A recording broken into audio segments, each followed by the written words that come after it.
সত্যি কথা কি জানেন, যে আমরা এখন চিন্তা করতে ভালোবাসি না, পছন্দ করি না। আমাদের চিন্তা করার সময় কোথায়? আমাদের সকালবেলা ঘুম থেকে উঠে ব্রাশে পেস্ট নিয়ে বাথরুমে যেতে হয়, কারণ আমাদেরকে অফিস ধরতে হবে 8টায় 9টায়, কাউকে স্কুলে কলেজে ইত্যাদি ইত্যাদি। চিন্তার সময় কোথায়? চিন্তা তো করতাম আমরা তাহাজ্জুদের ওয়াক্তে, তাহাজ্জুদের নামাজ পড়ে চুপচাপ বসে চিন্তা করতাম কি হচ্ছে, কি হতে পারে, আমার কি হালত, আমি কি করব, দুনিয়াতে কি করলাম, পরকালে কি উত্তর দিব ইত্যাদি। চিন্তার সময় হচ্ছে ফজরের নামাজের পরে। দেখা যায় 70% মানুষই ওই সময় জাগনা থাকে না, তাই না? চিন্তার সময় কোথায়? সকালবেলা যখন আমরা উঠি, শুরু হলো ফার্স্ট লেন অফ লাইফ, মানে রেস, দৌড়ানো। আমরা ঢাকার ফ্লাইওভারের উপর উঠে দেখি মানুষ ছুটছে, খালি ছুটছে।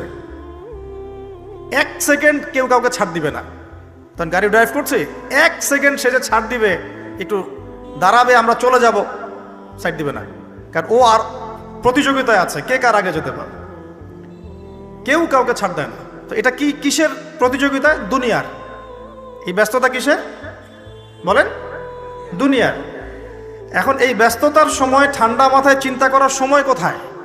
ভাবতে হবে, চিন্তা করতে হবে। একটু থামেন।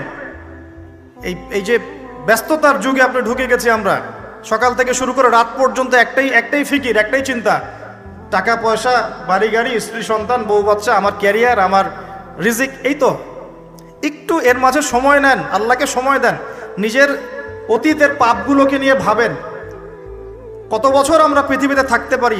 হাইয়েস্ট কত বছর? 100 বছর হাইয়েস্ট। ভাবেন তারপরে কি হবে, আমার পরে আমি কোন প্রজন্ম রেখে যাচ্ছি, ওরা কি আদৌ আমার জন্য রব্বির হামহুমা কামা রব্বায়ানি সগীরা পড়তে পারবে? আমি কি ওকে শিক্ষিত করলাম? আলিফ বাও তো চিনে না আমার ছেলেটা, আমার ছেলে আলিফ বাই চিনে না। এই জেনারেশনের একটা জেনারেশন ছিল, আমাদের আগের জেনারেশন, মাশাআল্লাহ। তখন কি হতো, প্রত্যেকটা গ্রামে গ্রামে, শহরে শহরে, স্কুলে কলেজে, বিভিন্ন জায়গায় বাধ্যতামূলক আপনি আরবি পড়তেন। এখন বিশ্বাস করেন তো, আপনি তো বিশ্বাস করেনই, আমি জানি। বিশ্বাস করেন কি যে আপনি এখন আরবি থেকে অনেক দূরে সরে গেছেন? আপনি এই যে পড়াশোনা করেছেন, ওই যে ভাই হাত তুললেন ফিজিক্সে, মিনিমাম 20 বছর।